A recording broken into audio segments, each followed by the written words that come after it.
7 দফা ধরে লোকসভা ভোট, আর সেই ভোট তো মিটে গেল, ফলও বেরোলো, কিন্তু অঙ্ক মিলছে না। দিল্লির মাসনাদে শেষমেশ কে বসবেন তা নিয়ে নানা জল্পনা। সবার নজর নীতিশ কুমার ও চন্দ্রবাবু নাইডুর দিকে। আর মৌকা বুঝে চৌকা হাঁকালেন মমতা বন্দ্যোপাধ্যায়, নাম না করে দিলেন বার্তা। নীতিশ এবং চন্দ্রবাবুকে বার্তা দিতে ছাড়েনি মোদিও।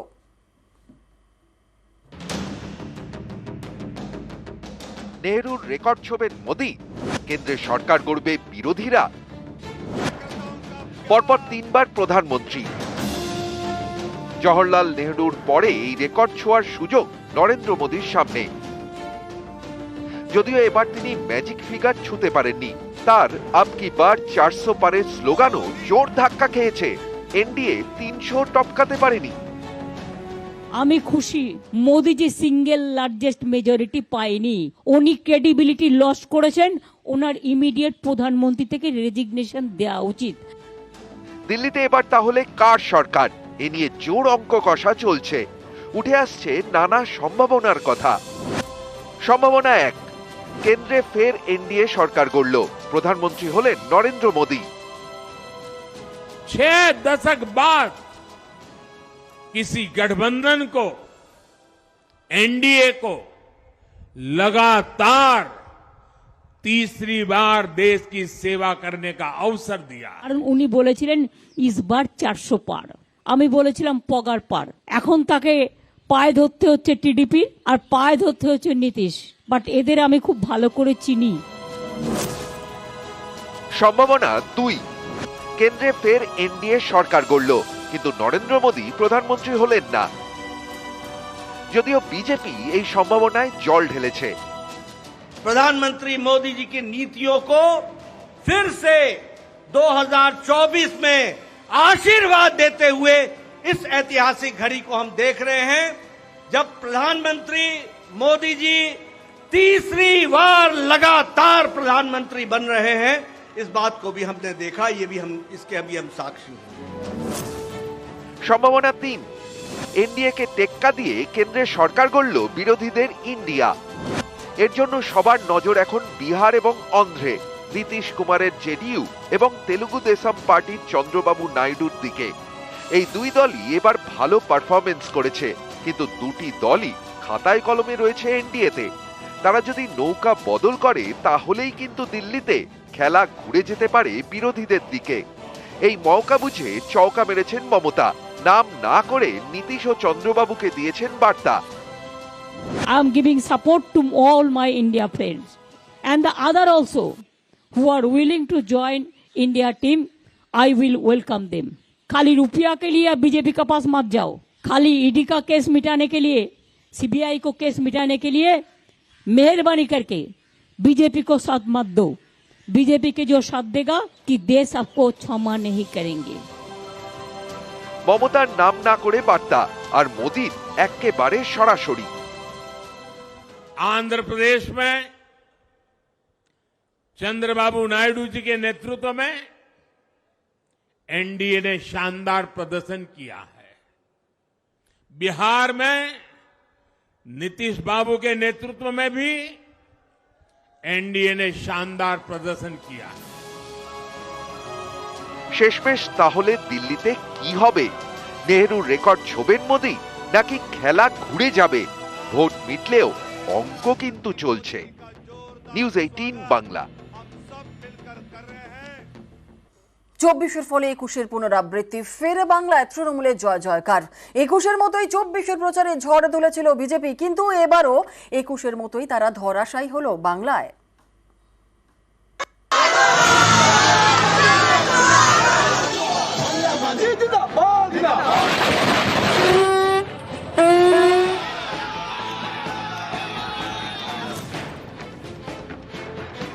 আর নেই দরকার বিজেপির সরকার, ওরা অলরেডি হেরে বসে আছে।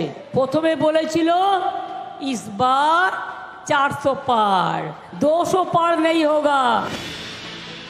21-এর পর 24, বাংলায় বহাল মমতা ম্যাজিক।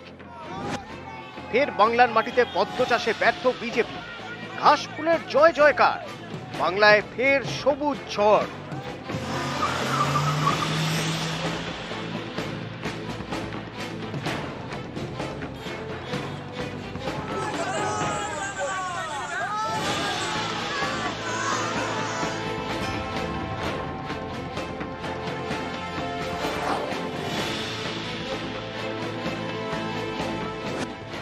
2019 সালের লোকসভা ভোটে বঙ্গে বিজেপির উত্থান, 2 থেকে 1 লাফে 18। তারপর বাংলার বিধানসভা দখলে কোমর বেঁধে ঝাঁপায় বিজেপি। 21-এর বিধানসভা ভোটের প্রচারে ঝড় তোলে পদ্ম শিবির। বারবার প্রচারে আসেন নরেন্দ্র মোদী, অমিত শাহর মতো নেতারা। বাংলা দখলের স্বপ্ন দেখান, স্লোগান তোলেন এবার 200 পার। কিন্তু বিজেপিকে থামতে হয় 77-এ, আর তৃণমূল একাই ডাবল সেঞ্চুরি। 21-এর পর 24-এও কোমর বেঁধে ময়দানে নামে বিজেপি। आज पूरा बंगाल कह रहा है 4 जून 400 पार, 4 जून आबार एक बार। প্রথমে বলেছিল इस बार 400 पार, 200 पार नहीं होगा, इस बार এপার ওপাশ ধপাস মানে পগার পার হবে। বিজেপি বারবার বুঝিয়েছে 24-এও তাদের পাখির চোখ বাংলা। इस बार पूरे हिंदुस्तान में द बेस्ट परफॉर्मिंग स्टेट कोई होगा तो पश्चिम बंगाल होने वाला है। भारतीय जनता पार्टी को सर्वाधिक सफलता पश्चिम बंगाल में मिल रही है। ममता दीदी, आपका समय अब समाप्त हो गया है। 30 सीटें आते ही आपका समय समाप्त हो जाएगा। यहां पर भी मोदी जी के नेतृत्व में भारतीय जनता पार्टी की सरकार बनने जा रही है। भारतीय जनता কিন্তু ভোটের ফল বেরোতেই দেখা গেল 21-এর পুনরাবৃত্তি। আবারও বাংলায় সবুজ ঝড়, আবারও বিজেপির ভরাডুবি।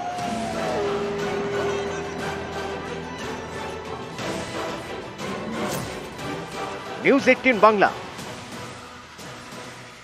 24-এ ফের মমতা ম্যাজিক, বাংলার রায় মোদি ম্লান। আর এর পেছনে একের পর এক ফ্যাক্টর। সন্দেশখালীতে বিজেপির হাত খালি, তৃণমূলের ভোটের ভান্ডার ভরালো লক্ষ্মীর ভান্ডার।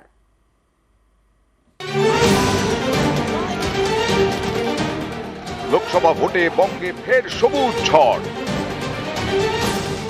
তৃণমূলের ঝড়ে বিজেপির ভরাডুবি।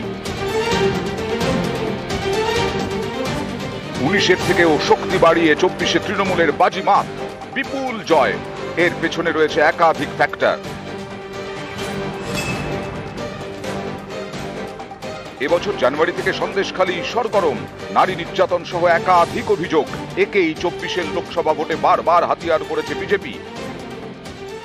मैं आज ममता दीदी को पूछना चाहता हूं, कुछ तुष्टीकरण कर कर वोट लेने के लिए संदेशखाली के गुनहगारों को लिए आप बचा रही हो।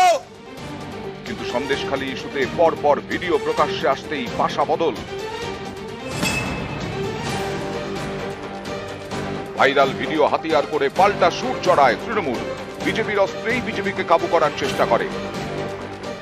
পূর্ব পরিকল্পিত ষড়যন্ত্র এবং চক্রান্ত করে 2000 টাকার বিনিময়ে বাংলার 10 কোটি মানুষের মর্যাদা সম্মান আপনারা দিল্লির বুকে বিক্রি করেছেন। এর থেকে লজ্জাজনক কি হতে পারে? পর্যবেক্ষকদের একাংশের মতে 24-এর ভোটেই সন্দেশখালী অস্ত্রই বুমেরাং হয়ে ঘায়েল করেছে বিজেপিকে।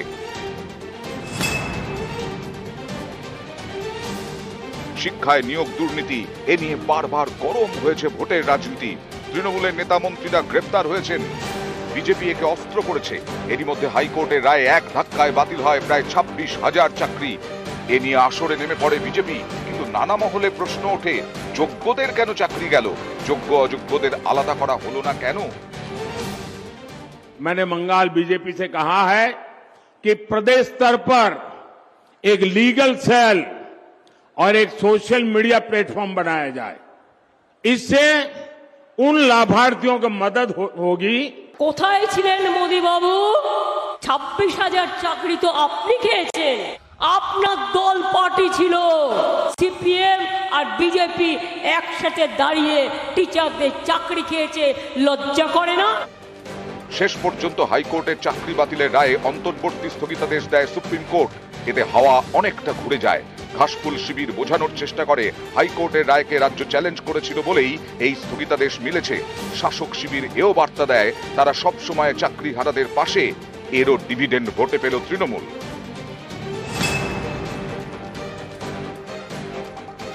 100 দিনের কাজ এবং আবাসের টাকা ইচ্ছে করে দিচ্ছে না মোদী সরকার, যাতে বাংলাকে ভাতে মারা যায়।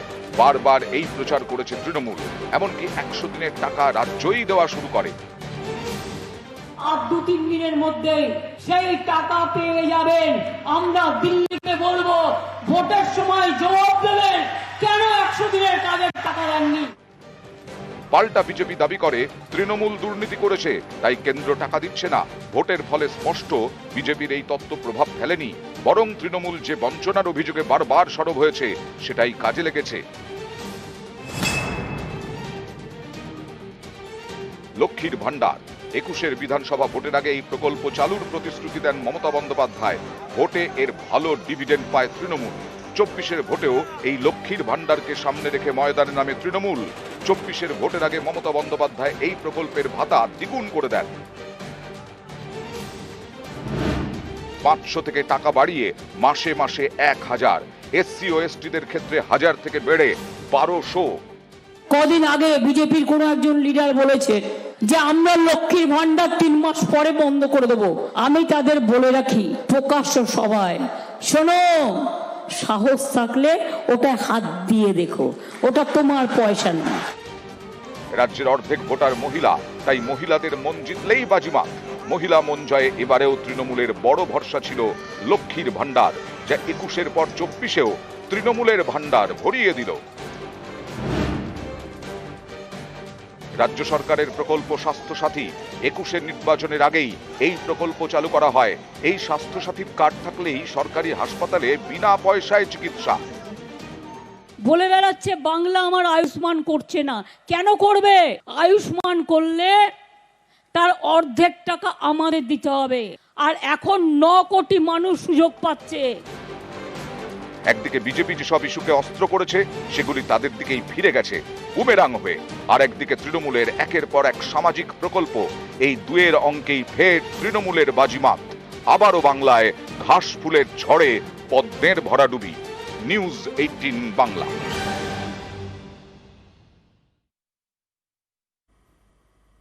একটা নির্বাচনে গড়ে দিল পার্থক্য, দুই নেতার রাজনৈতিক ভবিষ্যতের পার্থক্য। অভিষেক বন্দ্যোপাধ্যায় এবং শুভেন্দু অধিকারী। নিজের গড় রক্ষা ছাড়া সব আশায় জল ঢাললেন শুভেন্দু। আর অন্যদিকে 19-এর বিপর্যয় কাটিয়ে 24-এ রাজ্যের তৃণমূলকে আরো দৃঢ়ভাবে প্রতিষ্ঠিত করতে সাহায্য করলেন অভিষেক বন্দ্যোপাধ্যায়। নিজের রাজনৈতিক ভবিষ্যৎ করলেন মজবুত।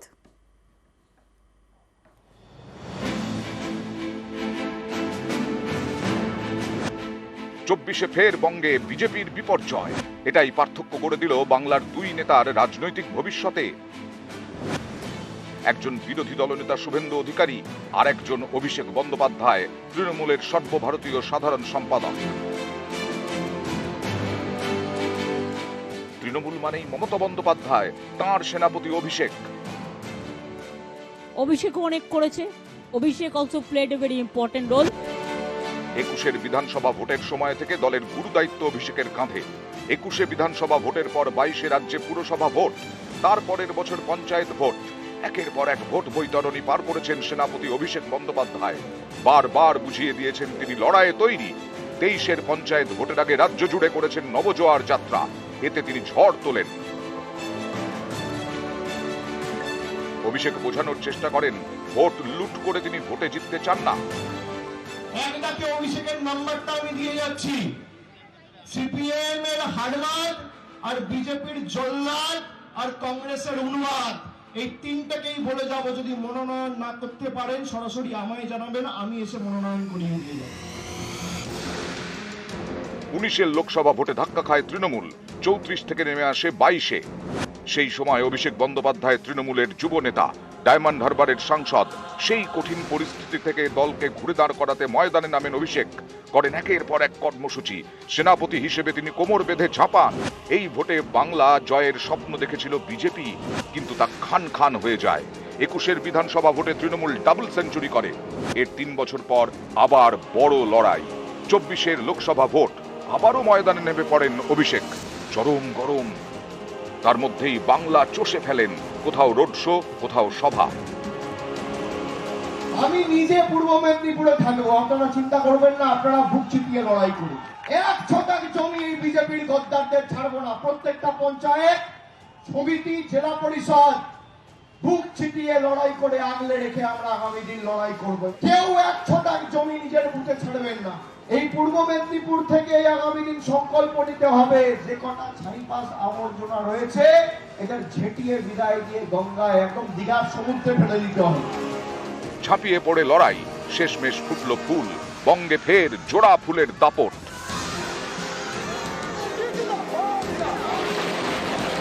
অভিষেক অনেক করেছে, Abhishek also played a very important role. একদিকে সাফল্য, আরেকদিকে বিপর্যয়, একদিকে অভিষেক, আরেকদিকে শুভেন্দু। 21-এর ভোটের আগে তৃণমূল ছেড়ে বিজেপিতে যোগ দেন শুভেন্দু অধিকারী। তারপর ভোটে জিতে বিরোধী দলনেতা হন। বিধানসভার ভেতরে হোক বা বাইরে তৃণমূলকে আক্রমণ করতে শুভেন্দু বরাবরই চাচা ছোলা। এবারেও প্রচারের সময় তার সুর সব সময় সপ্তমে। কথা দিলাম 30-এর বেশি পদ্ম, কৃষিমণি জব্দ। 26-এ ভোট নয়, 24-এই বাই বাই।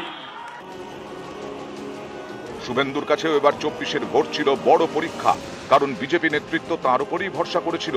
কোথায় কি কর্মসূচি হবে সেই থেকে শুরু করে কোন কেন্দ্রে কে প্রার্থী হবেন সবকিছুতেই গুরুত্ব পেয়েছে শুভেন্দুর মতামত। কিন্তু 24-এর ভোটে নিজের গড় রক্ষা ছাড়া সেভাবে দাগই কাটতে পারেনি কাঁথির শান্তিকুঞ্জের মেজ ছেলে। 21-এর পর 24-এও বঙ্গে জোর ধাক্কা খেল বিজেপি।